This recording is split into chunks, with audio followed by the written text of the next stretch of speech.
En el bautizo del hijo de la compañera de universidad de mi marido, le oí decirle a ella, le daría al niño toda su herencia. Fingí no saber nada. Me marché en silencio y tomé una decisión que les haría pagar un alto precio.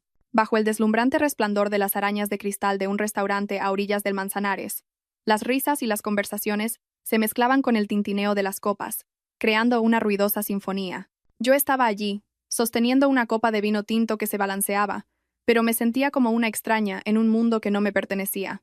Hoy era el bautizo del hijo de Ariadna, la antigua compañera de universidad a la que mi marido, Damián, siempre llamaba su alma gemela. Ariadna llevaba un vestido rojo vibrante, acunando a un bebé precioso mientras se movía entre las mesas como la verdadera anfitriona de la velada. Sonreía radiante.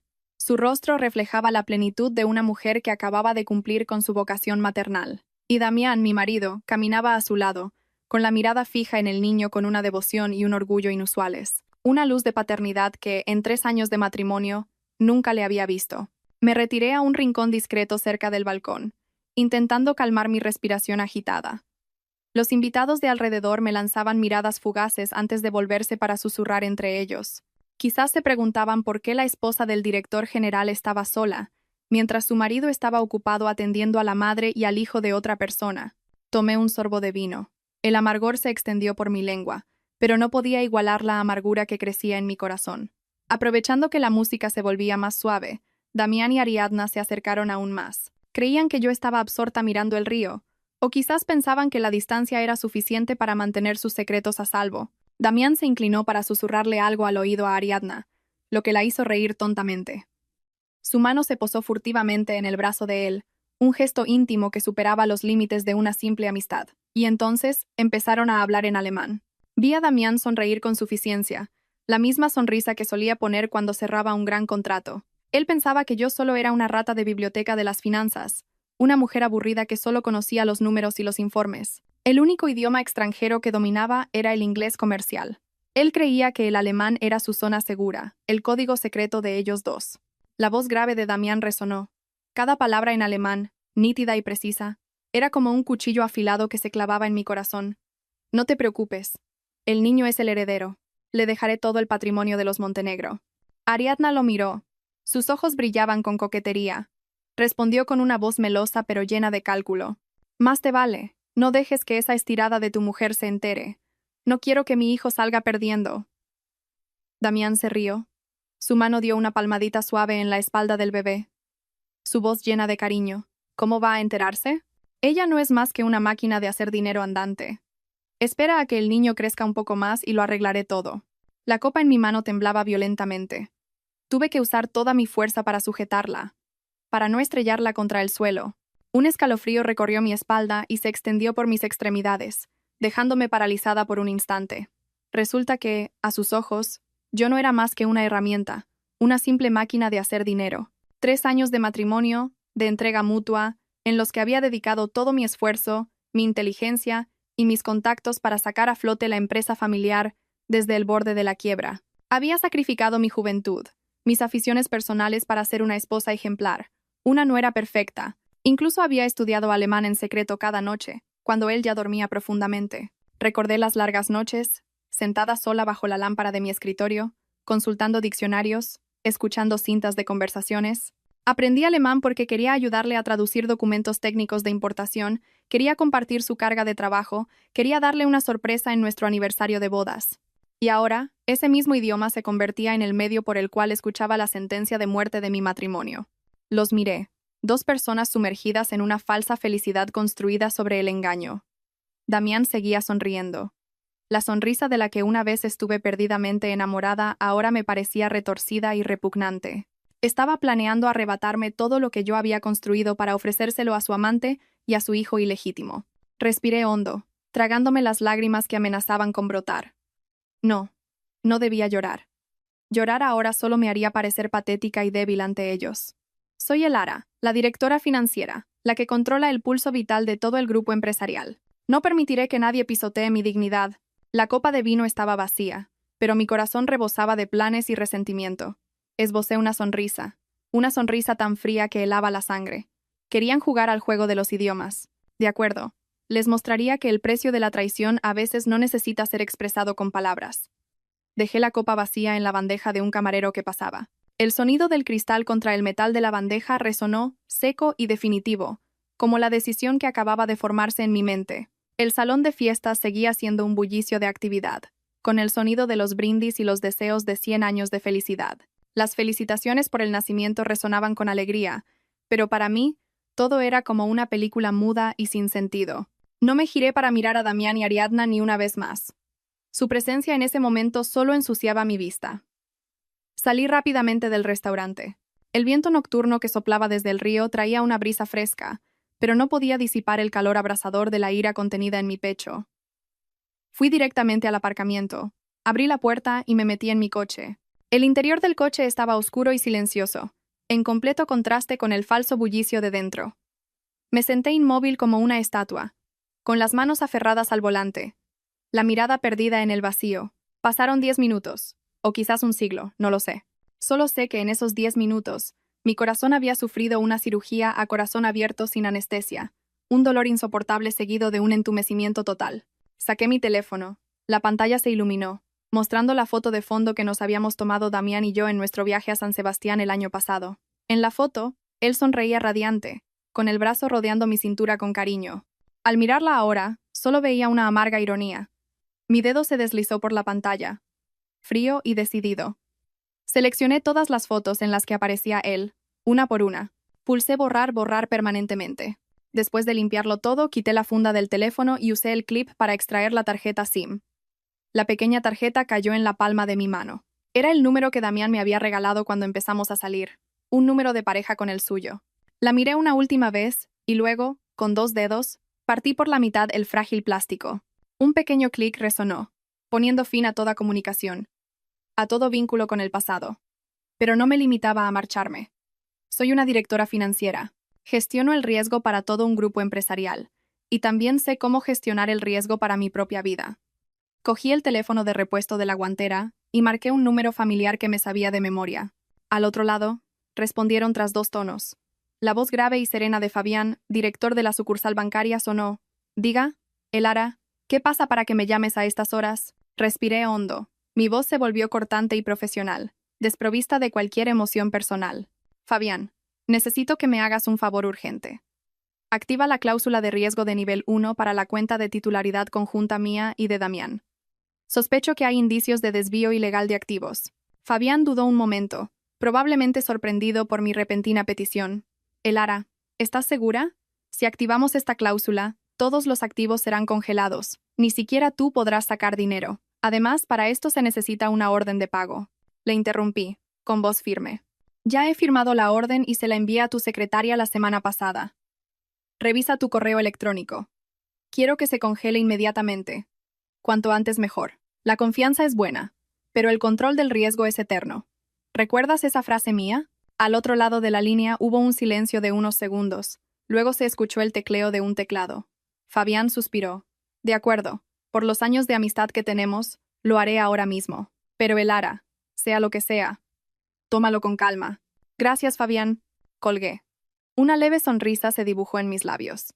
Damián, ¿quieres usar mi dinero para mantener a tu amante? ¿Para construir un imperio para tu hijo? ¿Ni en tus sueños? Arranqué el coche y salí lentamente del aparcamiento. Cerca de la salida, la luz amarillenta de una farola iluminaba la figura delgada de una mujer de mediana edad que barría la basura con esmero. Llevaba un viejo uniforme de trabajo naranja. Su aspecto era el de una persona trabajadora y sufrida. Detuve el coche y bajé la ventanilla. Señora, la llamé en voz baja. La mujer levantó la cabeza, su rostro curtido por el sol, y el viento mostró sorpresa al ver a una mujer elegante llamándola. Se acercó con timidez. Señora, ¿me llama a mí? Cogí el teléfono móvil, el último modelo caro que Damián me había regalado por mi cumpleaños. El teléfono lleno de sus mensajes engañosos. Se lo pasé por la ventanilla. Esto es para usted, ya no lo uso. La mujer de la limpieza abrió los ojos como platos y agitó las manos. Oh, no. Esto es muy caro. No me atrevo a aceptarlo. Señora, ¿se le ha olvidado o algo? Sonreí la sonrisa más aliviada de toda la noche. No, quería tirarlo, pero sería un desperdicio. Tómelo, véndalo o úselo, como si estuviera tirando la basura de mi vida. Le puse el teléfono en la mano. Sin esperar a que reaccionara, pisé el acelerador. El coche se perdió en la noche, dejando atrás las luces brillantes de la fiesta, dejando atrás a un marido infiel y a todo un pasado que ya había muerto. Después de mi partida, mi ausencia al principio no preocupó en absoluto a Damián. Seguía absorto en su papel de padre modélico, junto a Ariadna y el bebé.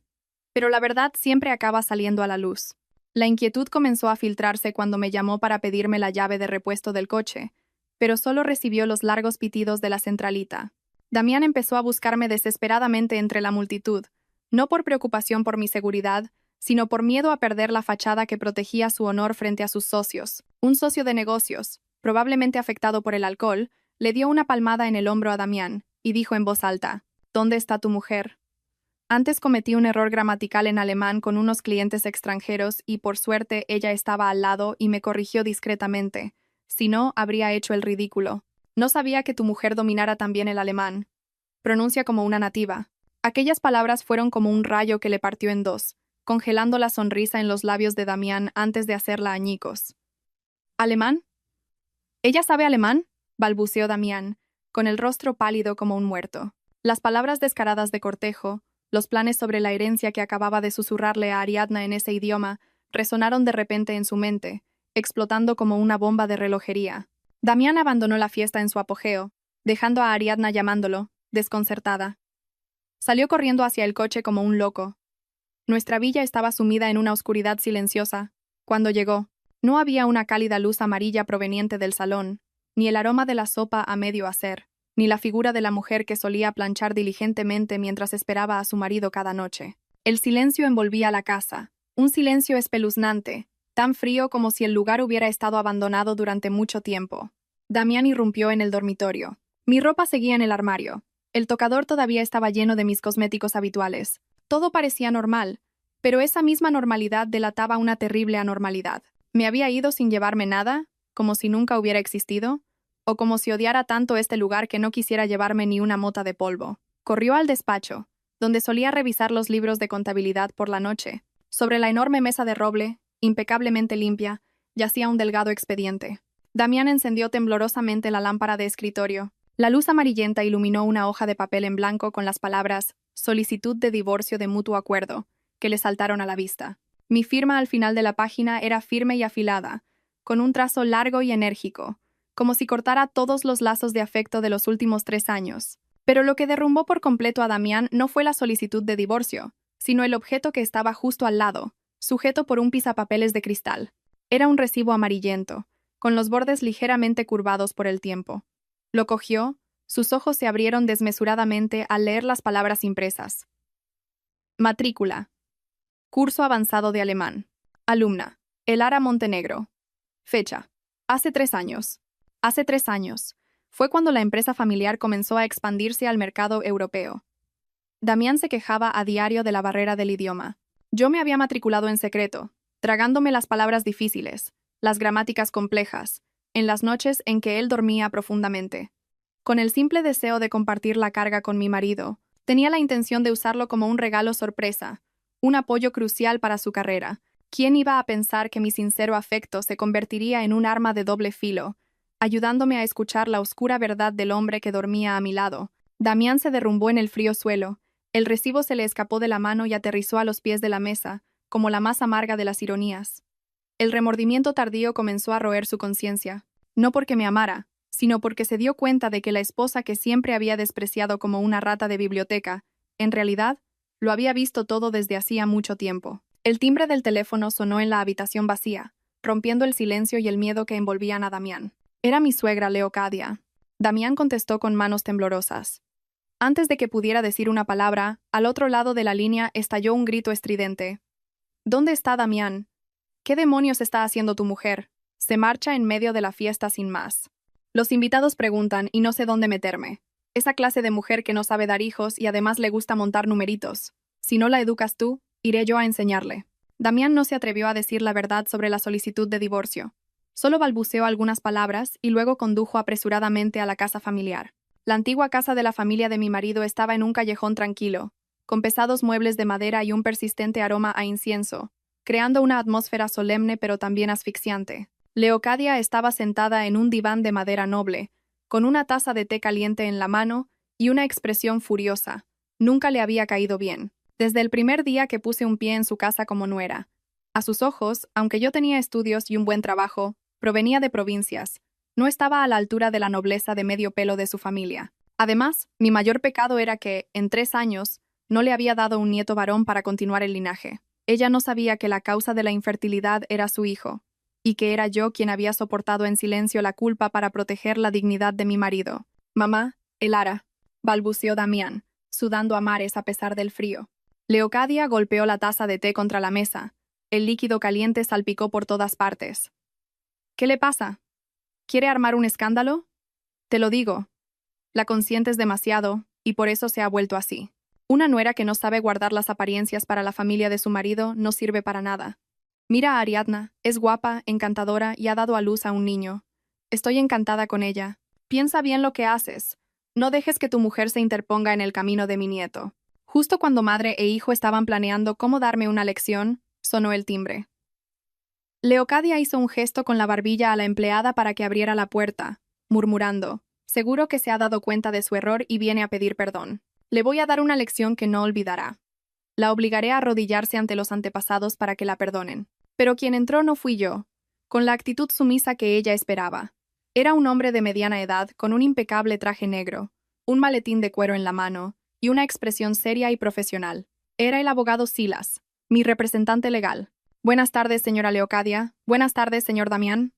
El abogado Silas asintió a modo de saludo, pero su mirada era tan afilada como un cuchillo. Soy el abogado que representa a mi clienta, la señora Elara Montenegro.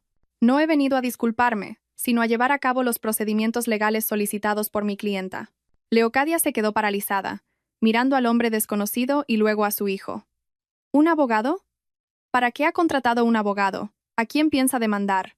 Damián se quedó petrificado, presintiendo la llegada de una gran tormenta que le hizo temblar las piernas.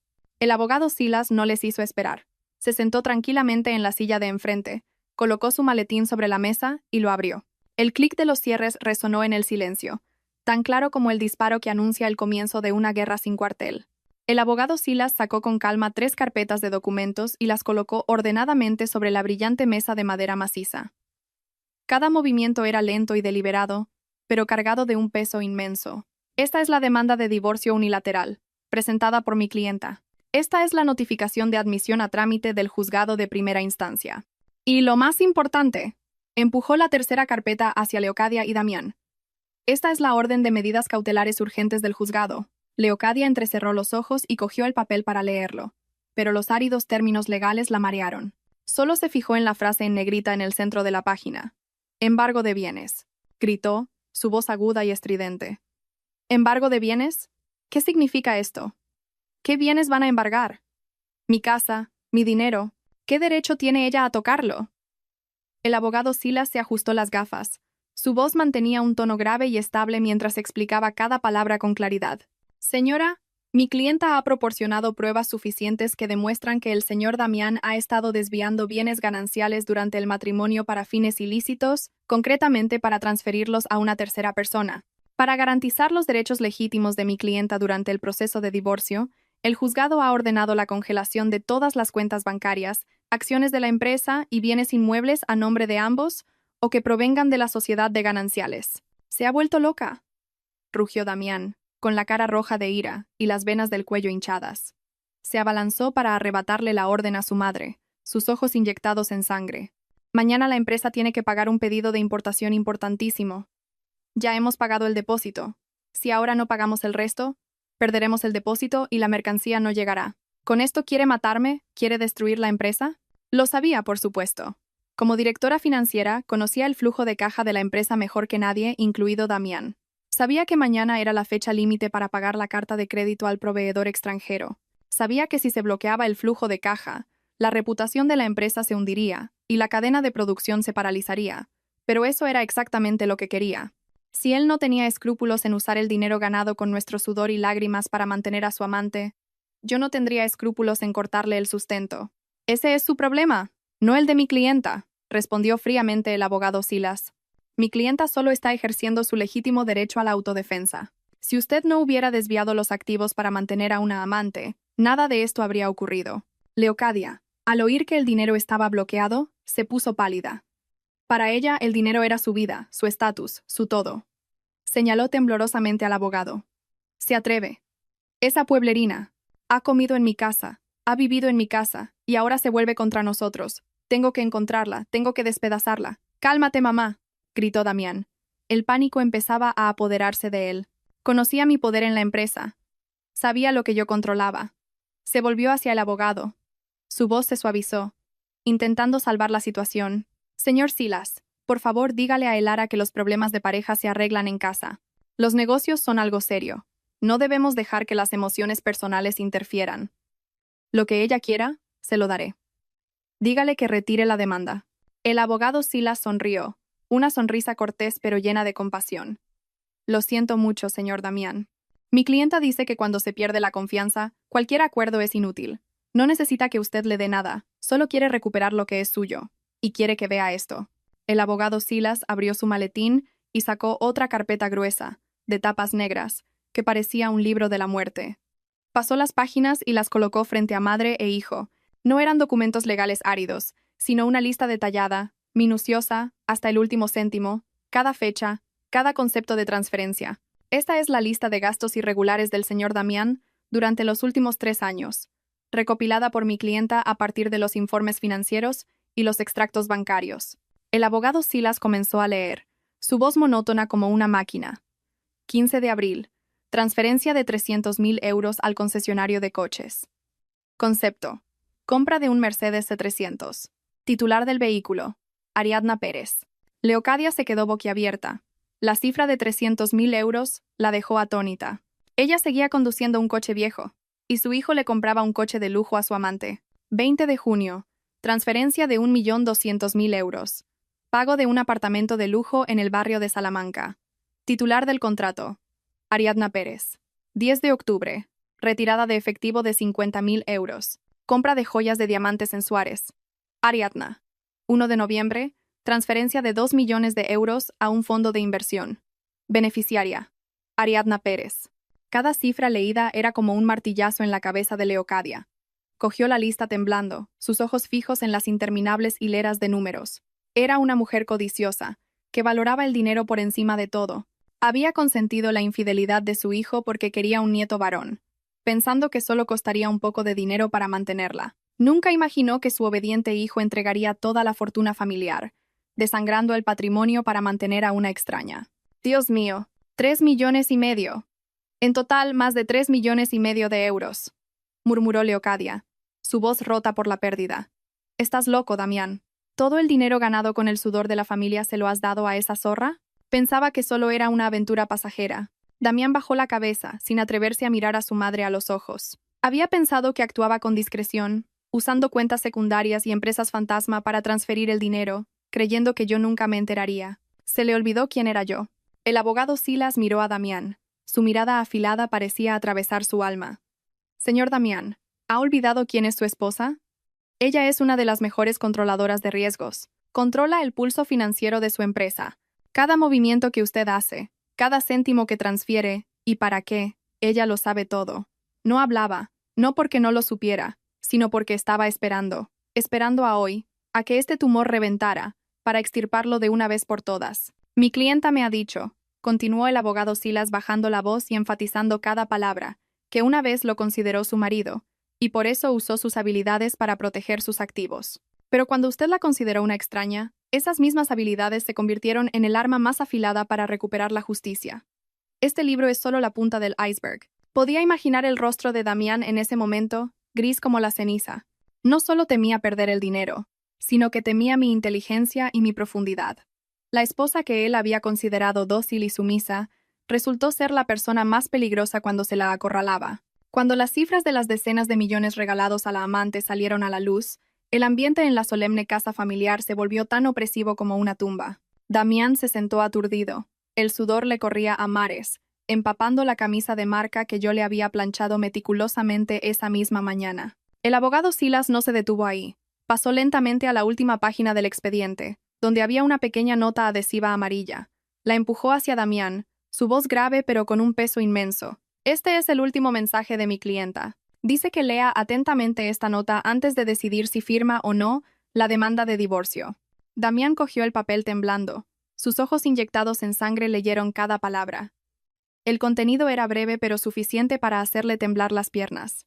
Las irregularidades fiscales en los contratos de importación y la emisión de facturas falsas para desviar fondos de la empresa durante los últimos 3 años. Por consideración al matrimonio. De momento no lo he adjuntado a la denuncia. Damián dejó caer el papel sobre la mesa de madera. El sonido del papel contra la madera fue seco y espeluznante. Se desplomó en la silla, su cuerpo flácido como un montón de barro. Se dio cuenta de que yo no solo controlaba su dinero, sino también su libertad y su reputación.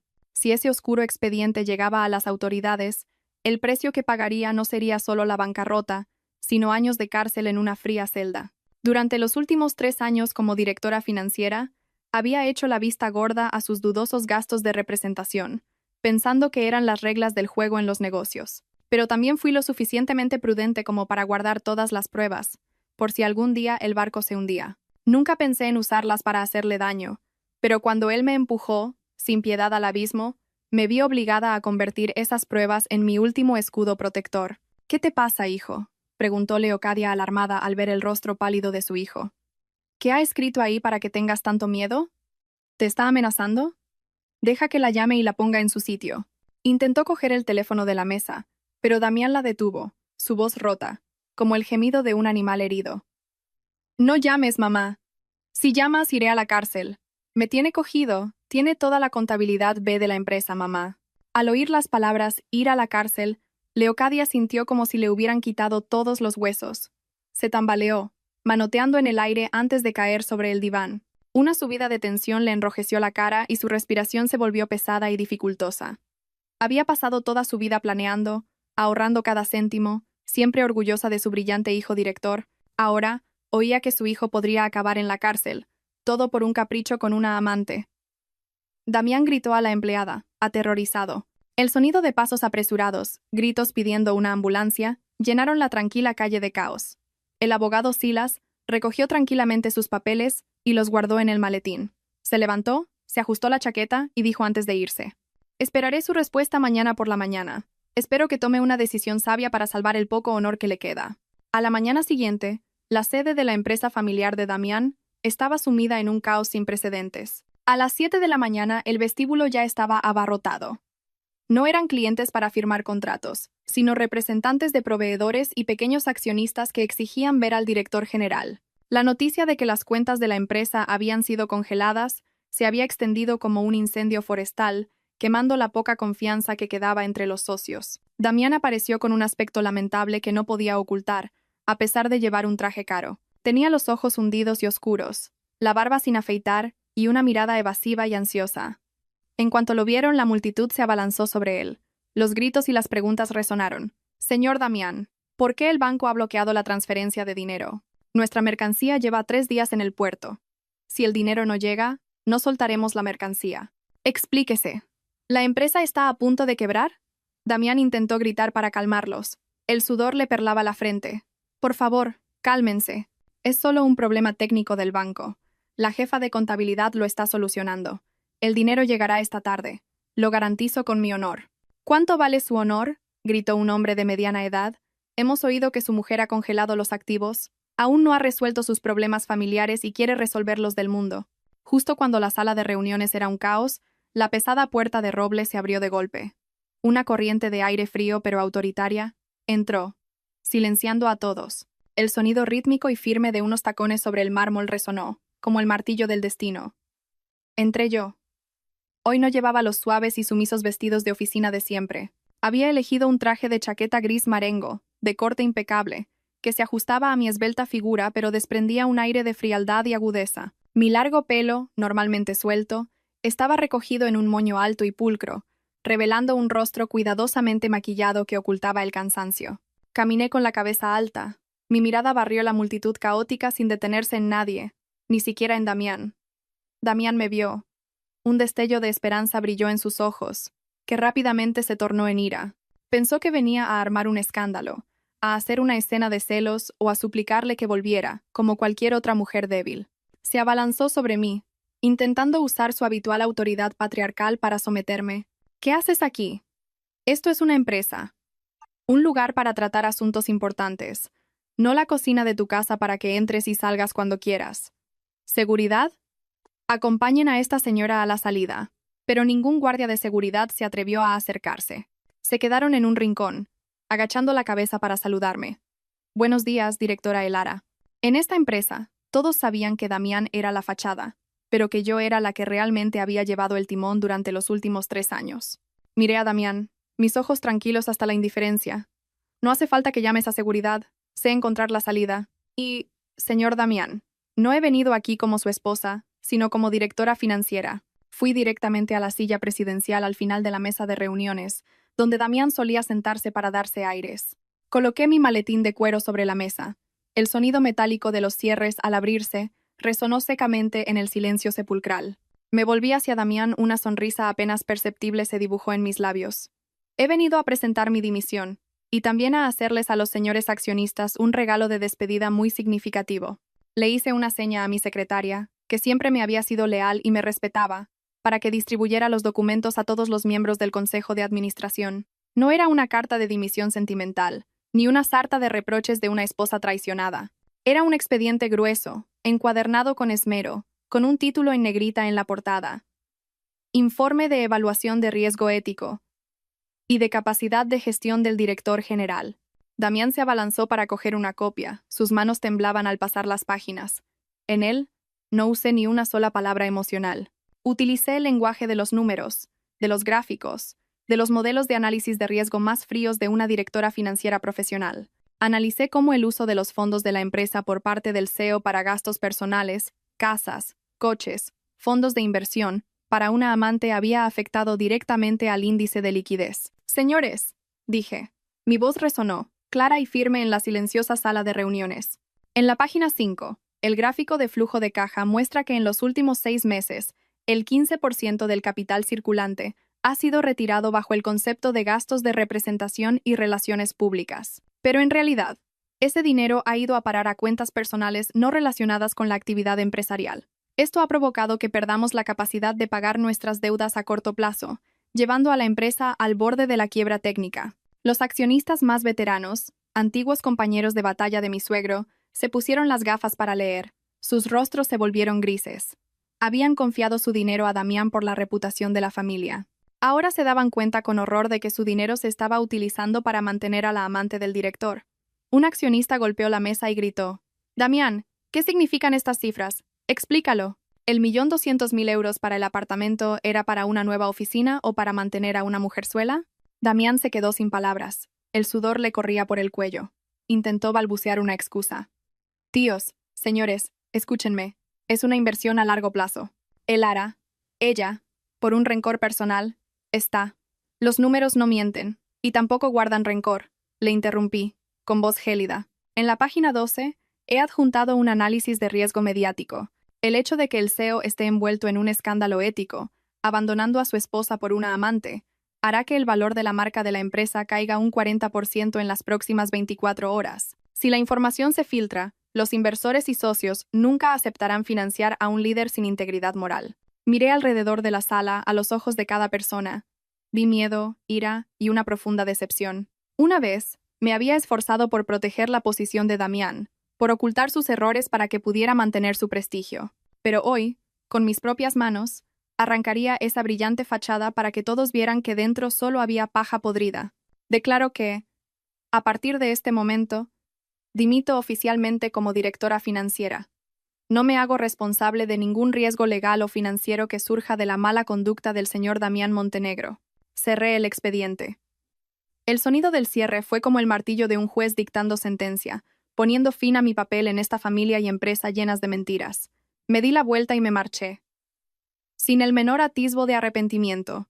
Detrás de mí, la sala de reuniones se convirtió en una olla a presión, estallando en discusiones y gritos. Damián gritó mi nombre desesperado. «Elara, quédate, no te vayas. Si te vas, ¿quién va a solucionar este desastre?» Me detuve, pero no me giré. Solo sonreí levemente. «¿Solucionarlo? Ese es tu trabajo. El del hombre que siempre se jactaba de ser el pilar de la familia, el talentoso heredero. Ahora, sin mí para limpiar tus desastres, veamos cómo te las arreglas con el lío que tú mismo has creado». Justo cuando puse la mano en el pomo de la puerta, Una voz grave y serena sonó desde el final de la mesa. Señora Elara, un momento, por favor. Me giré. Era el señor Cifuentes. Un accionista joven pero con una participación considerable. El señor Cifuentes era un hombre discreto, que rara vez participaba en debates inútiles, pero yo sabía que era el más perspicaz de ese envejecido consejo de administración. Se levantó, se ajustó la chaqueta y me miró con respeto y pesar. Siento mucho oír que dimite, dijo. Su voz tranquila, pero lo suficientemente alta para que todos la oyeran. Sinceramente, mantengo mis acciones en esta empresa no por confianza en el señor Damián, sino por mi confianza en su capacidad de gestión financiera. Si ha decidido marcharse, creo que también debo reconsiderar la venta de mi participación. Las palabras del señor Cifuentes fueron como un jarro de agua fría para Damián y los demás. Damián se quedó boquiabierto, incrédulo. Siempre había pensado que los accionistas respetaban la autoridad de su padre, el título de heredero. Nunca pensó que su valor a los ojos de los demás fuera tan bajo. Y la esposa que despreciaba era, en realidad, el ancla que mantenía la confianza de los inversores. El señor Cifuentes se acercó a mí y me ofreció una tarjeta de visita. En mi empresa siempre falta alguien con su visión y su temple. Cuando esté lista para volver al mercado, mi puerta siempre estará abierta para usted. ¿Es un talento excepcional? No deje que quienes no saben apreciarla desgasten su valor. Acepté la tarjeta y sonreí levemente. Gracias, señor Cifuentes. Lo pensaré. Salí de la sala de reuniones. El sonido de mis tacones en el silencioso pasillo fue extrañamente gratificante. Detrás de la puerta de madera oí los rugidos de Damián, el sonido de objetos rompiéndose. Estaba perdiendo el control, pero eso ya no tenía nada que ver conmigo. Entré en el ascensor y vi cómo se iluminaba el número de la planta baja. Justo al salir del edificio, mi teléfono vibró sin cesar. Una avalancha de notificaciones de noticias económicas apareció en la pantalla. Sospechas de malversación de fondos del CEO del Grupo Montenegro para mantener a un hijo secreto. Las acciones de Montenegro se desploman. El presidente es suspendido temporalmente de sus funciones por el Consejo de Administración tras los rumores de divorcio. Damián era como una bestia herida, dando vueltas en su despacho lleno de humo. Sabía muy bien que su silla de director general se tambaleaba más que nunca. Un soplo de viento más y se derrumbaría. Pero Damián seguía siendo Damián. Un hombre con una confianza excesiva en su supuesta hombría y en la sangre de empresario que corría por sus venas. No estaba dispuesto a esperar su final. Quería jugar una última carta, apostarlo todo para darle la vuelta a la situación. Su única oportunidad, o más bien su último salvavidas, era la licitación para suministrar equipos y soluciones técnicas al Grupo Montoya. Era un proyecto gigantesco que Damián llevaba persiguiendo un año entero. Si ganaba, el enorme flujo de dinero del anticipo desbloquearía inmediatamente sus problemas financieros, salvando su honor y su posición ante el Consejo de Administración. Creía que en el despiadado mundo de los negocios, a la gente solo le importan los beneficios y la eficiencia, y a nadie le importa la vida privada de sus socios. Durante 3 días y 3 noches, Damián se encerró en su despacho, rodeado de cajas de comida fría y ceniceros rebosantes de colillas. Llamó a todas partes, movilizando los contactos que le quedaban, incluso pidiendo préstamos a usureros para engrasar los engranajes y completar su propuesta. Con la barba descuidada, los ojos hundidos y la camisa arrugada, nadie reconocería al elegante y joven empresario de antaño. Mi secretaria me contó que había gritado a sus empleados hasta quedarse ronco por un simple error ortográfico en la presentación. Estaba como un loco, invirtiendo toda su energía y cordura en esa gruesa carpeta de licitación. Murmuraba para sí mismo como si rezara. Solo necesito ganar y todo se acabará. El dinero llegará, todo se arreglará, y esa Elara se arrepentirá de haberme subestimado. Seguía creyendo ingenuamente que el dinero podía comprar el respeto, que podía tapar las manchas morales que él mismo había creado. Se le había olvidado algo fundamental que yo le había dicho muchas veces cuando aún nos queríamos. En los negocios como en la vida, la confianza va primero, la integridad después, y luego el talento. Pero probablemente esas palabras mías ya se las había llevado el viento, o quizás las consideraba simples teorías de mujer. Esa tarde, Damián salió de su despacho con la carpeta en la mano. Sus ojos ardían con una llama de ambición demoníaca. Pasó por la peluquería, se puso un traje nuevo, se echó un perfume caro para ocultar el olor a tabaco, se miró al espejo, se ajustó el nudo de la corbata y se dijo a sí mismo: «Puedes hacerlo, Damián. Eres un genio. Le demostrarás a todo el mundo quién es el verdadero ganador». El coche negro y reluciente se lanzó a la tarde, llevando la última esperanza de un hombre al borde del abismo. La sala de reuniones del Grupo Montoya estaba en el último piso de un rascacielos, rodeada de cristal, con vistas a toda la bulliciosa ciudad. El interior, en tonos grises y plateados, desprendía un aire de frialdad y clase.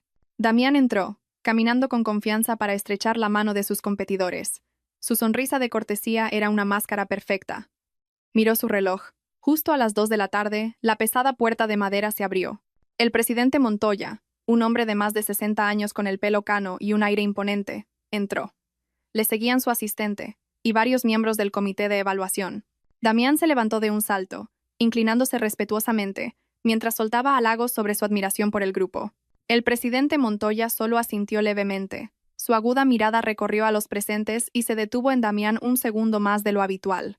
No se sentó de inmediato, sino que se hizo a un lado, haciendo un gesto solemne hacia la puerta, su voz resonante y cálida. Antes de comenzar las presentaciones, me gustaría presentar a una persona especial. Es la asesora de riesgos de alto nivel que he invitado personalmente para evaluar este proyecto. Damián miró hacia la puerta con curiosidad, preguntándose quién podría ser tan importante para que un veterano como el presidente Montoya le mostrara tanto respeto. El sonido rítmico de unos tacones sobre el mármol resonó. Un sonido tan familiar que su corazón dio un vuelco. Y entonces apareció la mujer. No era una extraña. Era yo, Elara. Llevaba un impecable traje de chaqueta blanco, que realzaba mi esbelta pero poderosa figura. Mi pelo negro estaba recogido en un moño elegante, mi rostro apenas maquillado pero irradiando el aura de una mujer de negocios. Entré, mi mirada tranquila pasó por encima de Damián como si fuera un extraño, sin odio, sin tristeza, solo la frialdad del trabajo. Damián se quedó petrificado. La sonrisa se congeló en sus labios y se deformó. Se frotó los ojos, pensando que estaba alucinando por el estrés. Su mujer, la mujer que él pensaba que solo servía para la cocina, y los aburridos números de la contabilidad, ¿cómo podía estar aquí como asesora de alto nivel de uno de los grupos más importantes? Hola a todos, soy Elara.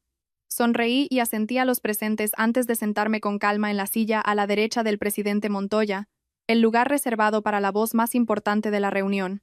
El presidente Montoya me dio una palmadita en el hombro y se dirigió a los demás, pero su mirada estaba fija en Damián. Quizás no lo sepan, pero el año pasado fue la señora Elara quien me advirtió discretamente y me ayudó a evitar una estafa monumental de 100 millones de euros de un socio fantasma.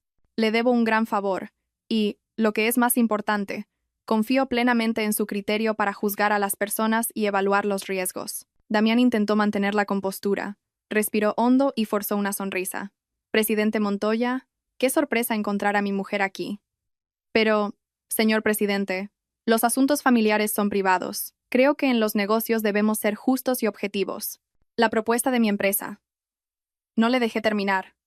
Levanté mi mano con un gesto elegante pero firme, interrumpiéndolo. Abrí la carpeta que tenía delante, saqué una hoja con un gráfico de un rojo intenso y la deslicé hacia el centro de la mesa. Mi gesto fue suave, pero en el silencio de la sala tuvo el peso de una sentencia de muerte. Señor Damián, aquí no hay ninguna mujer suya, dije. Mi voz sonó clara pero gélida. Estoy aquí como asesora de riesgos independiente. Y el primer principio de la gestión de riesgos es que los números no mienten. Señalé el gráfico y continué, mirándolo directamente a los ojos. Según el último informe de evaluación de solvencia financiera, el índice de confianza personal del director de la empresa, usted, se encuentra en valores negativos. El flujo de caja de las operaciones comerciales sufre un déficit grave debido a gastos indebidos, y los activos de garantía están en medio de una disputa legal y embargados por el juzgado. Con un perfil de riesgo tan alto, adjudicarle este proyecto a su empresa no sería una inversión, sino un suicidio. Damián se quedó pálido como la cera. Sus manos se aferraban al borde de la mesa para no caerse. Balbuceó, intentando salvar un último resquicio de dignidad. Esto es una venganza personal. Está usando su trabajo para vengarse de mí. Presidente Montoya, mire, me está difamando. Mi empresa funciona con normalidad. El flujo de caja solo está bloqueado temporalmente. El presidente Montoya habló entonces lentamente. Su voz grave llevaba la autoridad de alguien que ha navegado por innumerables tormentas en el mundo de los negocios. Señor Damián, llevo toda mi vida en los negocios. Lo que más valoro no son los beneficios, sino la confianza. Un hombre que es capaz de traicionar a la mujer con la que ha compartido cama y vida, ¿qué garantía me da de que será leal a un socio comercial? Hizo una pausa. Su mirada hacia Damián estaba llena de decepción y desdén. La integridad del líder es el mejor escudo para una empresa. Usted ha roto ese escudo con sus propias manos. Puede retirarse. La frase puede retirarse, dicha con suavidad pero con crueldad, cerró todas las puertas de esperanza para Damián. 2 guardias de seguridad se acercaron para invitarlo a salir. Damián miró a su alrededor, vio las miradas de lástima y burla de sus competidores y sintió una humillación tan profunda como si lo hubieran desnudado en público. Quería gritar, abalanzarse sobre mí, pero sus piernas pesaban como plomo. Al salir del rascacielos del grupo Montoya, la luz dorada del atardecer me dio directamente en los ojos. El viento soplaba fuerte, despeinándome el pelo y llevándose consigo las preocupaciones de los últimos días. Respiré hondo, saboreando la dulce sensación de libertad y victoria. El teléfono vibró. Era un mensaje del banco. Una gran suma de dinero acababa de ser transferida a mi cuenta, los honorarios por mi consultoría con el señor Montoya, más una generosa bonificación. Miré la larga fila de números y sonreí. Era el primer dinero limpio que ganaba desde que salí de la sombra de Damián. Era el fruto de mi propio intelecto y valentía. No fui a casa. Conduje hasta un café tranquilo. Tenía una cita importante. Llamé al detective privado que había contratado. Al otro lado de la línea, su voz ronca sonó. «Señora Elara, justo iba a llamarla. Tengo noticias interesantes». «Hable, le escucho», dije con calma. Sobre esa chica, Ariadna, su currículum es perfecto, demasiado perfecto. Estudiante de intercambio en Alemania, buena familia. Pero ya sabe, cuando algo es demasiado perfecto, suele ser falso. He investigado un poco y he encontrado cosas muy interesantes. ¿Qué cosas?, pregunté. Un presentimiento me recorrió. Ni estudió en Alemania ni nada. El título es falso. Antes trabajaba en bares de la zona turística. Luego desapareció y volvió con esa imagen de señorita. Pero lo más importante es esto. El detective bajó la voz. He conseguido muestras de pelo del niño y de su marido. Estoy esperando los resultados del ADN, pero por mi experiencia, prepárese para un gran drama. Parece que usted no es la única víctima. ¿Qué quiere decir? Hay una red profesional, las llaman cazafortunas, especializadas en embarazos de conveniencia. Buscan a millonarios desesperados por un heredero y montan el escenario perfecto. Esta Ariadna huele a profesional. Le enviaré el informe completo y los resultados del ADN en 2 días. Colgué. Un escalofrío me recorrió la espalda, no de miedo, sino de la emoción de un cazador a punto de atrapar a su presa. Detrás del flamante heredero se escondía un lodazal de oscuridad y suciedad. Más tarde, por amigos de la alta sociedad, supe de la humillación que sufrió mi suegra. Esa noche, Leocadia, aferrándose a su vanidad, se puso sus joyas más caras, se sentó frente al tocador, retocándose el pintalabios, convenciéndose de que, a pesar de los problemas de la empresa, tenía a su nieto como escudo, creyendo que en ese círculo de vanidad, tener un heredero lo era todo.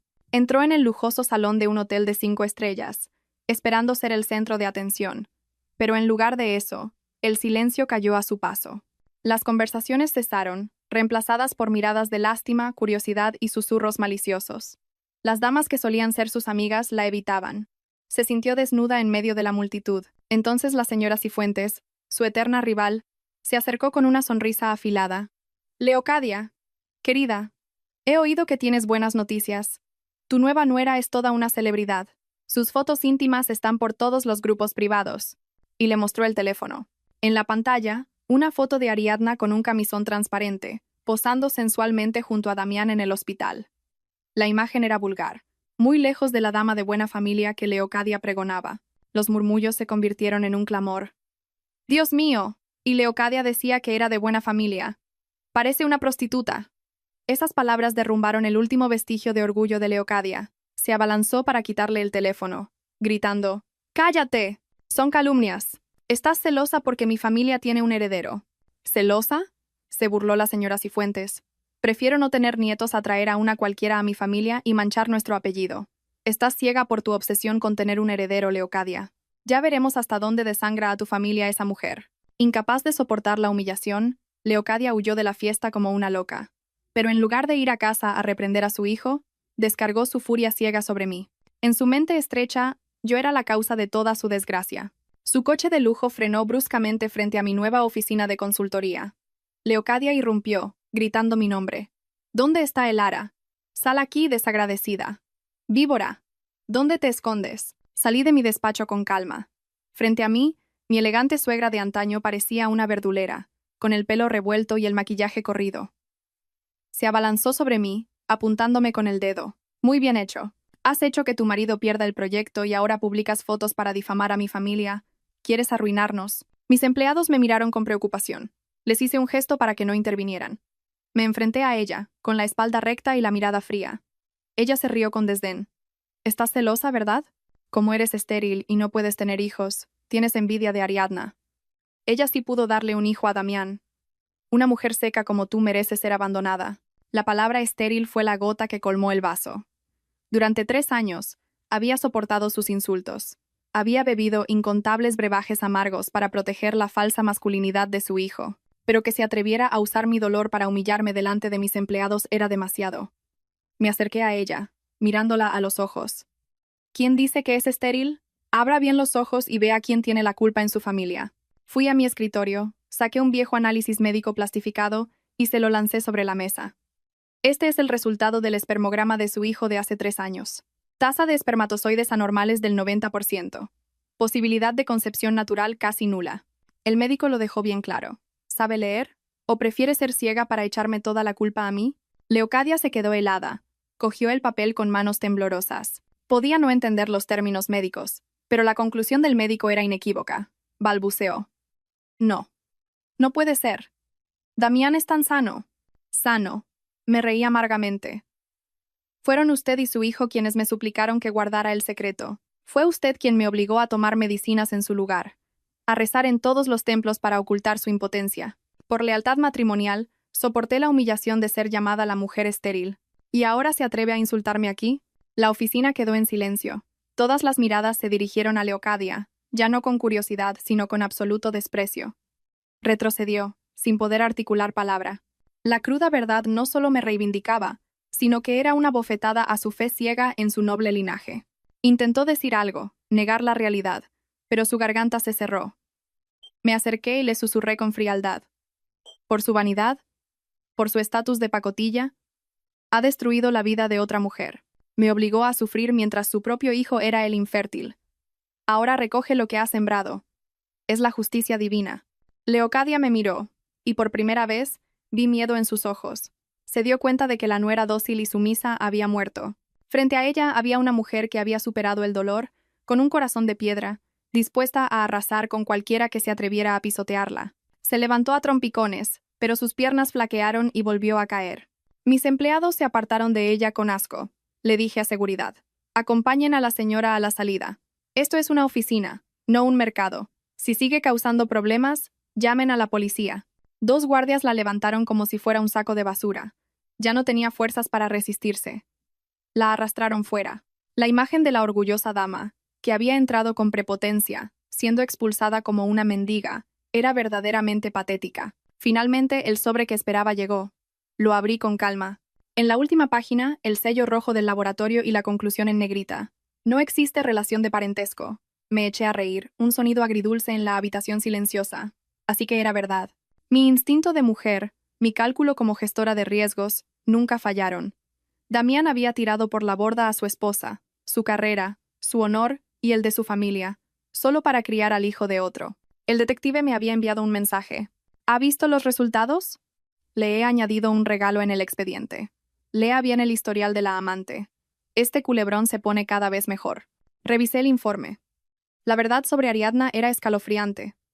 No era una chica descarriada. Era una pieza clave en una red de cazafortunas y embarazos de conveniencia. Mujeres jóvenes y hermosas entrenadas para cazar millonarios desesperados por un heredero. Y Damián, con su debilidad por las mujeres y la presión de su madre, había sido la presa perfecta. Lo más impactante fue la identidad del padre biológico. El informe incluía fotos de Ariadna con un hombre musculoso y tatuado, un entrenador personal llamado Gael. Gael era el hombre que Ariadna le había presentado a Damián como su primo del pueblo que trabajaba de chofer. El niño era de ellos dos, una herramienta para extorsionar a Damián. Los extractos bancarios de Ariadna lo confirmaban. Cada vez que Damián le transfería dinero, 5 minutos después, el dinero iba a parar a la cuenta de Gael con conceptos como «para mi amorcito» o «leche para el cachorrito». Damián, el gran empresario, había sido engañado por un par de delincuentes de poca monta.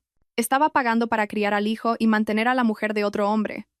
Su estupidez merecía el precio que estaba pagando.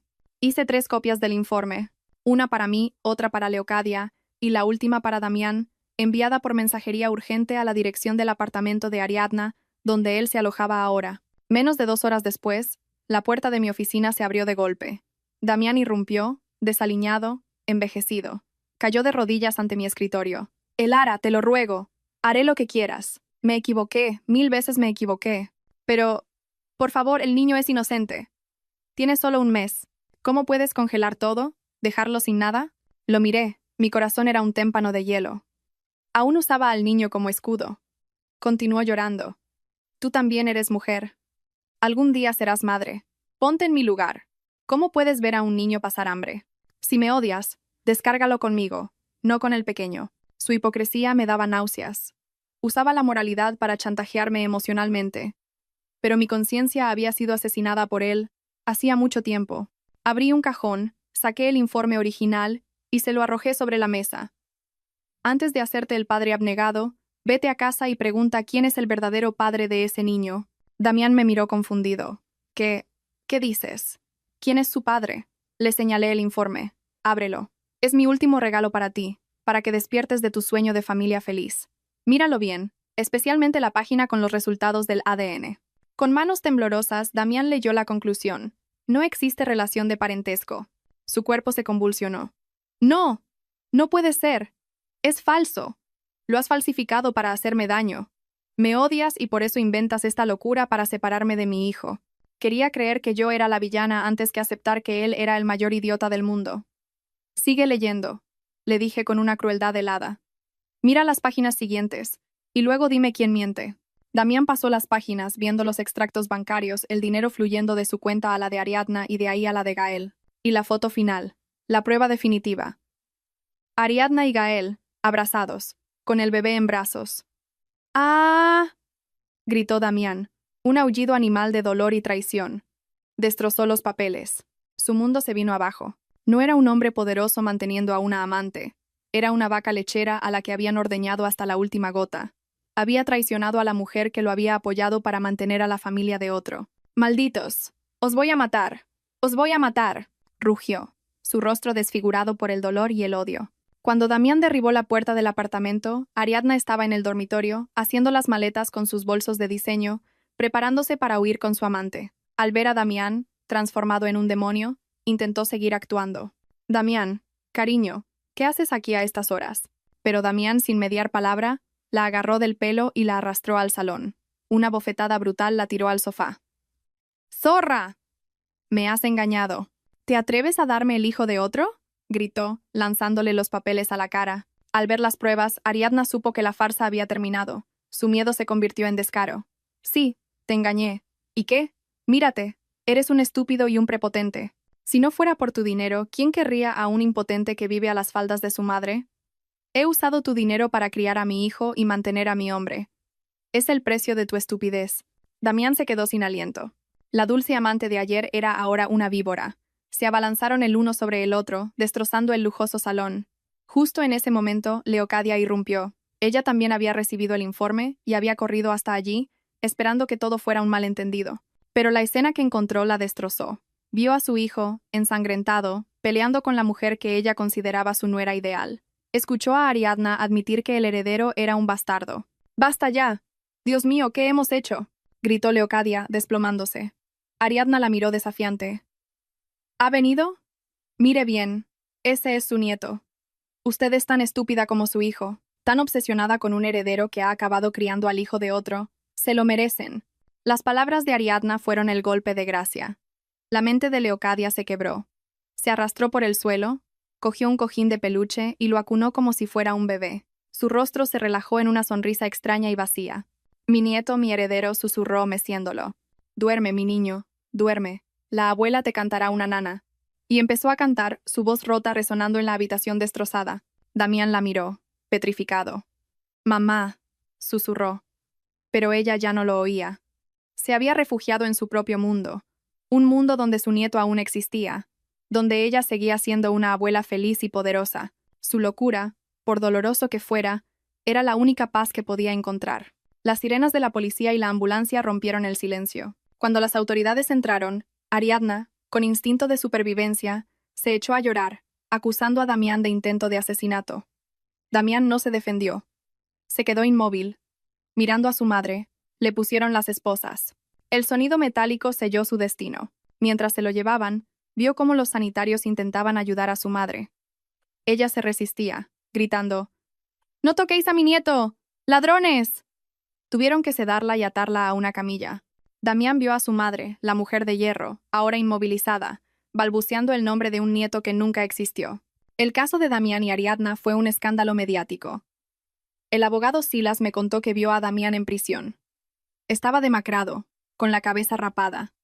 Lo primero que dijo fue: «Demándala. Ayúdame a demandar a esa zorra. Quiero que devuelva hasta el último céntimo. Quiero que se pudra en la cárcel». Usó las pruebas que yo le di, las pruebas de su propia malversación, para atacar a su examante. No lamentaba haberme traicionado. Lamentaba haber hecho una mala inversión. Con las pruebas irrefutables, Ariadna fue declarada culpable de estafa y condenada a prisión y a devolver todo el dinero. Pero su verdadera tragedia fue otra. Al salir del juzgado sin un céntimo, Gael apareció. Ariadna corrió hacia él, pensando que venía a rescatarla. «Cariño, vámonos». Pero Gael la apartó bruscamente. Le arrebató al bebé. «Me llevo al niño con mi madre. Tú ahora eres una delincuente y una deuda andante. No voy a mantener a una inútil como tú».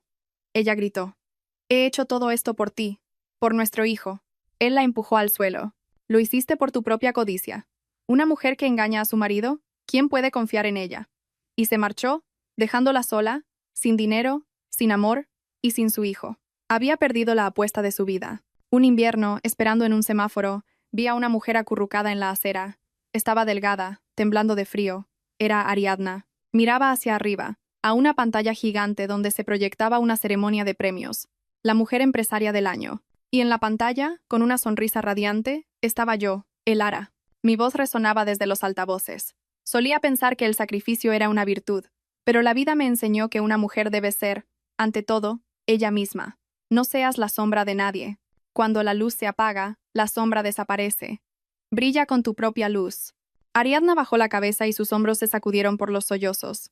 El semáforo se puso en verde. Arranqué, dejando atrás esa esquina fría y a esa mujer rota. No sentí ni alegría ni pena. Cada uno cosecha lo que siembra. Un año después. Estaba en la sala VIP del aeropuerto. Hoy cumplía un sueño de juventud pospuesto durante mucho tiempo. Ir a Islandia a ver la aurora boreal. Recordé cuando le propuse a Damián hacer ese viaje. Él se negó.